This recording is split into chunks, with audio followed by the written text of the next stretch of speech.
নমস্কার সবাইকে, সুতোপার ঘরকন্যায় আপনাদের স্বাগত। তো আমরা সেদিন চলে গিয়েছিলাম দুর্গাপুরের যে সিটি সেন্টারে যে আনন্দ অ্যামিউজমেন্ট ওয়াটার পার্কটি আছে, তো সেইখানে।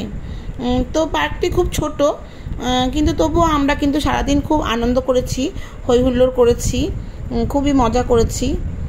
তো হিয়া আর গুলু অনেক দিন ধরেই বলছিল কোথাও ঘুরতে নিয়ে যাওয়ার জন্য, তাই আমরা সেদিন ঠিক করলাম যে ওয়াটার পার্ক যাব। তো গুলু প্রথমে খুব ভয় পাচ্ছিল এখানে স্লিপ করে নামতে, তাই ওর বাবা ওকে দেখাচ্ছে যে কিভাবে স্লিপ করে নামবে। তো তারপরে গুলু নামলো। তারপরে একে একে গুলু, আমি, হিয়া, আমরা সবাই এখানে স্লিপে খানিকক্ষণ খেললাম। তো খেলার পরে তারপরে আমরা ওইদিকে যে ওয়াটার পার্কটা আছে সেদিকটায় চলে গিয়েছিলাম। তো এখানে কিন্তু প্রথমেই গেটে ঢুকতে ওরা এন্ট্রি ফি নিচ্ছে 100 টাকা করে, আর তারপরে ভেতরে এসে ভেতরে একটি কাউন্টার আছে, সেখানে ওরা 550 টাকা করে নিচ্ছে ওয়াটার পার্কের এন্ট্রি ফি হিসাবে। তো আগে কিন্তু এই এন্ট্রি ফিটা একবারে গেটেই নেওয়া হতো, কিন্তু এখন কেন জানি না এটাকে আলাদা আলাদা করে দেওয়া হয়েছে। আমরা স্নান করার জন্য বাড়ি থেকে নিজেদের জামা কাপড় নিয়ে গিয়েছিলাম।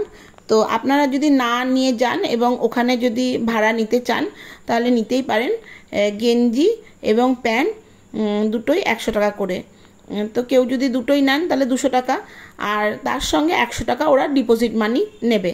তো যেটা আপনারা যখন ফেরত দেবেন গেঞ্জি প্যান্টটা, তখন ওরা আপনাদেরকে ফেরত দিয়ে দেবে। আর যদি আপনারা লকার নেন তাহলে লকারের জন্য ওরা 100 টাকা নেবে। তো আপনাদেরকে যে স্লিপটা দেবে সেই স্লিপটা আপনাদেরকে যত্ন করে রাখতে হবে।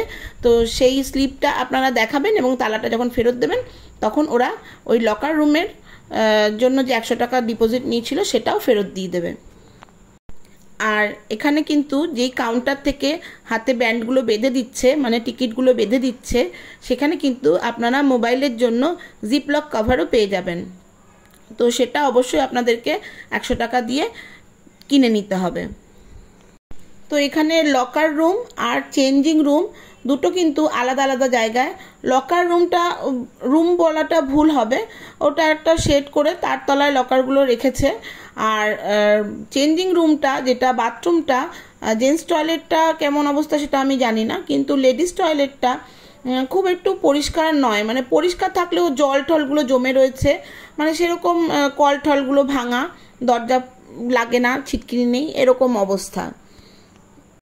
তো যাই হোক, কলকাতার যে ওয়াটার পার্ক বা নিকো পার্কের যে ওয়াটার পার্ক সেগুলো যতটা পরিষ্কার পরিচ্ছন্ন, আমার মনে হয় এখানে সেরকম অতটা মেনটেন করা হয় না।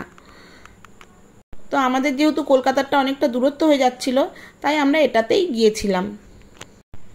আর এই যে টিউবগুলো ওপরে যাচ্ছে এবং ওপর থেকে স্লাইড করে নিচেতে নামছে, তো একটি টিউব উল্টে গিয়েছিল। তো ওরা দুজন মানে রোগা রোগা ছিল, তাই ওই ভেতরেই পড়ে গিয়েছিল। তো টিউবটা নিচে চলে এসছে আর ওই লোক দুটো ভেতরেই আটকে ছিল, দিয়ে ওরা নিজেরা আস্তে আস্তে স্লিপ করে এসছে। তো এখানে যদি একটু বেশ আমাদের মতন হেলদি মানুষ হয় তাহলে কিন্তু ওখানে আটকে যাওয়ার সম্ভাবনা আছে বা পড়ে যাওয়ার সম্ভাবনা আছে। তো এখানে নাকি 3 বার ওয়েবটা চালানো হয়। তো আমরা যখন ওয়েবে গেলাম তখন 1টা বাজছিল, 1টার সময় ওয়েবের সাইরেন বাজলো, দিয়ে তারপরে আমরা ওয়েবে চলে এসেছি স্নান করার জন্য। তো যাই হোক, মোটামুটি ভালোই আমরা আনন্দ করেছি। আর এই যে ক্রোকোডাইল টিউবটি দেখছেন, এটি কিন্তু আমরা বাড়ি থেকে নিয়ে গিয়েছিলাম, এটি কিন্তু ওখানকার নয়।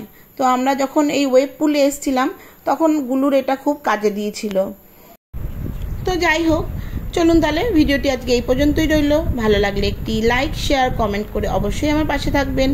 আর আমার ভিডিওটি আপনাদের কেমন লাগলো অবশ্যই একটু আমাকে কমেন্ট করে জানাবেন, তাহলে আমার খুব ভালো লাগবে। আর যারা আমার চ্যানেলটিকে সাবস্ক্রাইব করেছেন তাদেরকে অসংখ্য অসংখ্য ধন্যবাদ। আর যারা আমার চ্যানেলকে এখনও সাবস্ক্রাইব করেননি, প্লিজ প্লিজ প্লিজ আপনাদেরকে সাবস্ক্রাইব করে দেওয়ার অনুরোধ রইল। Thank you.